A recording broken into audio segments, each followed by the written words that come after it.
Hello everyone, कैसे हैं आप सब। मैं हूं मोनिका, आपकी जैप कैब एक्सपर्ट्स। दोस्तों, अगेन आज के सेशन में एक बहुत ही इंपॉर्टेंट टॉपिक मैं आपको कवर कराने वाली हूं अकाउंटिंग का, जो कि है बैलेंस शीट।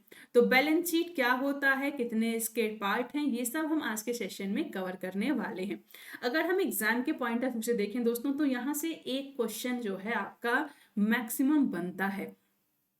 तो चलिए फटाफट से देख लेते हैं कि ये बैलेंस शीट होता क्या है।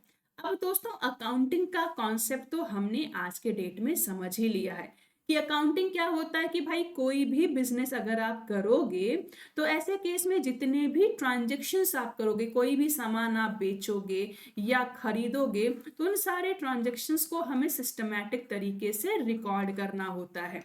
तो ये जो अकाउंटिंग हम करते क्यों हैं, जिससे ओवरऑल हम एक फिनेंशियल रिपोर्ट तैयार कर सकें। क्या कर सकें? एक फिनेंशियल रिपोर्ट तैयार कर सकें, और इसी रिपोर्ट के बेसिस पे बाद में मैनेजमेंट क्या करता है, डिसीजन बनाता है। क्या करता है? डिसीजन मेकिंग करता है कि भाई हमें अपने बिजनेस के साथ करना क्या है।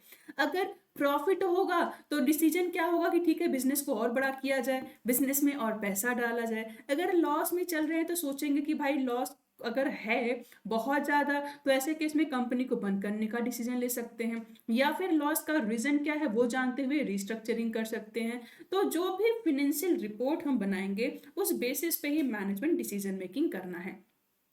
तो बैलेंस शीट क्या होता है? एक्चुअल में एक तरीके का फिनेंशियल रिपोर्ट है, जहां पे बहुत सारी फिनेंस रिलेटेड जानकारियां मिलती हैं। किसको मिलती हैं? कंपनी के बाहर के लोगों को। जैसे जिन लोगों ने कंपनी का शेयर खरीदा है उनको, जिन लोगों ने कंपनी को लोन दिया है उनको, जो लोग किसी कंपनी पे रिसर्च कर रहे हैं उनको, गवर्नमेंट को।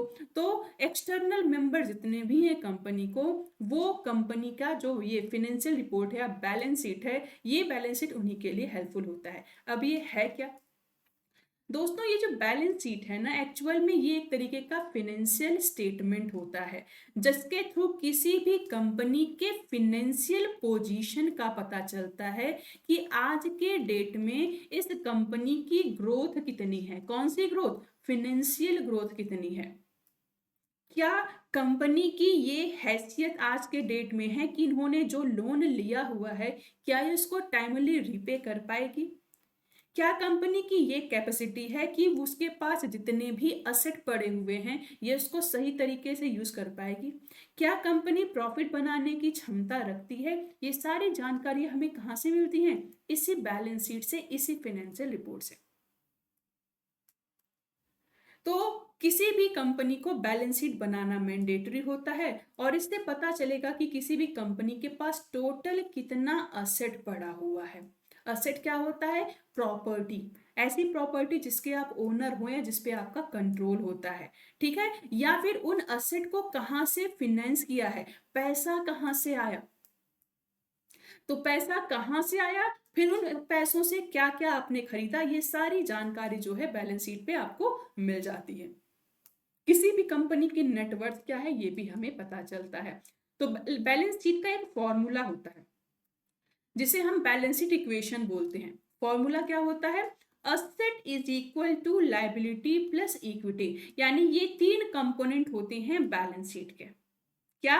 Asset is equal to liability plus equity. Asset का मतलब इनके पास कितनी प्रॉपर्टी है, और लाइबिलिटी का मतलब वो प्रॉपर्टी इन्होंने लेने के लिए कहां से कितना पैसा उधार लिया। जैसे हमने बोला कि भाई मैंने बैंक से पैसे उधार ले लिए, तो ये हमारे लिए लाइबिलिटी बन जाएगी। अगर मैंने ये डिसीजन लिया कि भाई हम शेयर जारी करके पैसा ले लेंगे, तो इस तो भी हमारे ऊपर एक जिम्मेदारी आ गई कि हमें शेयर का पैसा क्या करना है, शेयर के बदले एक अच्छा रिटर्न लोगों को देना है। तो ओवरऑल कहाँ कहाँ से पैसा आया, वो हमें इन दोनों पार्ट से पता चलेगा। उन पैसों का कहाँ यूज किया, क्या खरीदा, ये हमें एसेट वाले पार्ट से पता चलेगा। दैट्स वाई ये दोनों पार्ट हमेशा इक्वल होता है। किसी भी कंपनी का बैलेंस शीट जब आप ओपन करके देखोगे, तो हमेशा आपको दोनों साइड इक्वल मिलेगा। ठीक है। फॉर्मूला क्या बनता है? Total asset is equal to total liability. क्या बनेगा? Total asset is equal to total liability plus total shareholder equity. अब टोटल एसेट में दो एसेट आएगा, करंट एसेट भी आएगा, नॉन करंट एसेट भी आएगा। ठीक वैसे टोटल लाइबिलिटी में भी करंट लाइबिलिटी भी आएगी, नॉन करंट लाइबिलिटी भी आएगी। एंड वैसे शेयर होल्डर इक्विटी में भी शेयर कैपिटल और रिटेन्ड अर्निंग आता है। ये सब डिटेल में हम आपको बैचेस में कवर कराएंगे, क्योंकि यहाँ पे टर्म बेस्ड क्वेश्चंस आपके कई सारे आते हैं। तो ओवरऑल हमने क्या देखा कि बैलेंस शीट में दो मेजर पार्ट होंगे, दो साइड होंगे। एक तो होगा हमारा असेट वाला पार्ट जिसे हम असेट साइड बोलेंगे, और दूसरा वाला पार्ट हमारा होगा लायबिलिटी वाला पार्ट। तो लेफ्ट साइड में हमेशा हम एसेट को लिखते हैं और राइट साइड में हमेशा हम लायबिलिटी वाले पार्ट को लिख देते हैं। ये देखिए ये फॉर्मेट है बैलेंस शीट का। ठीक है, कोई भी एबीसी कंपनी है, इनका बैलेंस शीट किससे बना हुआ है? देखो सबसे पहले सारे असेट्स हमने लिख दिए, फिर दूसरे साइड में हमने सारे लायबिलिटीज लिख दिए। ठीक, तो ये पूरा का पूरा फॉर्मेट है किसी भी कंपनी के बैलेंस शीट का। तो करेंट एसेट में क्या क्या आइटम आएंगे? Cash, receivable, inventory, prepaid expenses. अब क्वेश्चन कहां से पूछेगा कि भाई कौन कौन से आइटम करंट एसेट के होते हैं, कौन कौन से आइटम करंट लायबिलिटी के होते हैं। तो ये सब डिटेल में आपको जानकारी लेनी होगी, और यही सब डिटेल में हम कवर कराते हैं आपको फाउंडेशन बैचेस में। ठीक है, तो अब बैलेंस शीट के मेन 5 पार्ट हैं, मेन 5 कंपोनेंट हैं। जैसे करंट एसेट, करंट एसेट का मतलब ऐसा एसेट जिसे हम 12 मंथ के अंदर अंदर क्या करते हैं? कैश में कन्वर्ट कर देते हैं। फिर इसी का अपोजिट होता है फिक्स्ड एसेट, ऐसी प्रॉपर्टी, ऐसा एसेट जिसे हम लॉन्ग टर्म के लिए यूज करते हैं। जैसे हमने जमीन खरीद लिया, जैसे हमने कोई मशीन खरीद ली, जैसे हमने कोई बिल्डिंग खरीद लिया, तो ये सब फिक्स्ड एसेट या लॉन्ग टर्म एसेट से होते हैं। ठीक वैसे करंट लायबिलिटी क्या है? हमारे ऊपर कोई ऐसी रिस्पॉन्सिबिलिटी, ऐसी लायबिलिटी जो 12 महीने के अंदर अंदर पेमेंट करे। जैसे हमने कहा कि भाई हमने क्रेडिट कार्ड ले लिया, ठीक है, क्रेडिट कार्ड का मतलब क्या है कि पैसा हमने उधार लिया है, एक टाइम के बाद हमें वापस करना है। तो बैंक जनरली हमें क्रेडिट कार्ड देता है, बोलता है कि 45 से 50 दिन के अंदर अंदर पैसा आपको वापस करना है। तो क्या हुआ? क्रेडिट कार्ड अगर हमने यूज किया तो ये हमारे ऊपर एक लायबिलिटी आ गई, हमने कर्ज ले लिया। और करंट का मतलब किस लायबिलिटी को हमें एक साल के अंदर अंदर पे करना है। तो बहुत सारे ऐसे हमारे ऊपर करंट लायबिलिटीज बनती हैं। जैसे सप्लायर कई बार क्रेडिट पे उधार ले लेता है, ठीक है, कंपनियां क्या करती हैं, कई बार सप्लायर से सामान उधार लेते हैं, तो ये सब करंट लायबिलिटी बन जाती है। फिर लॉन्ग टर्म लायबिलिटी क्या होती है? हमने किसी से उधार लिया, जैसे मैंने बैंक से लोन ले लिया और मैंने बैंक से बोला कि अगले 20 साल में हम आपको पूरा का पूरा पेमेंट करेंगे। कौन सा लोन लिया? मान लो होम लोन ले लिया है। तो ऐसा कोई भी लोन हमने लिया है जिसका रिपेमेंट करने में 1 से अधिक साल का टाइम लगे, वो लॉन्ग टर्म लायबिलिटी बन जाती है।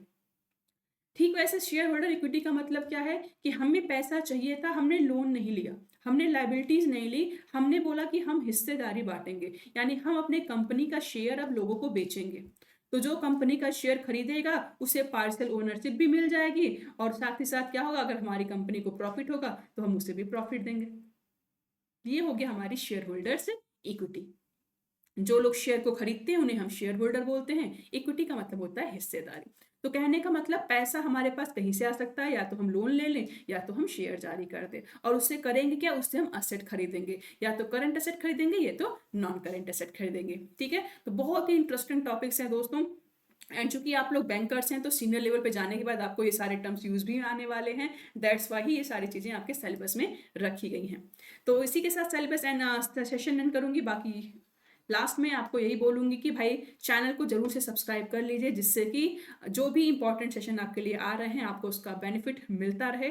डेली सेशंस देखते रहिए। इनकेस कुछ डाउट है तो नीचे कमेंट सेक्शन में आप शेयर कर सकते हैं। साथ ही साथ ये टेलीग्राम ग्रुप की ऑफिशियल आईडी है, आप सभी लोग इसको ज्वाइन कर लीजिएगा। इसी के साथ सेशन एंड करती हूँ और मिलती हूँ बहुत जल्द। Thank you so much.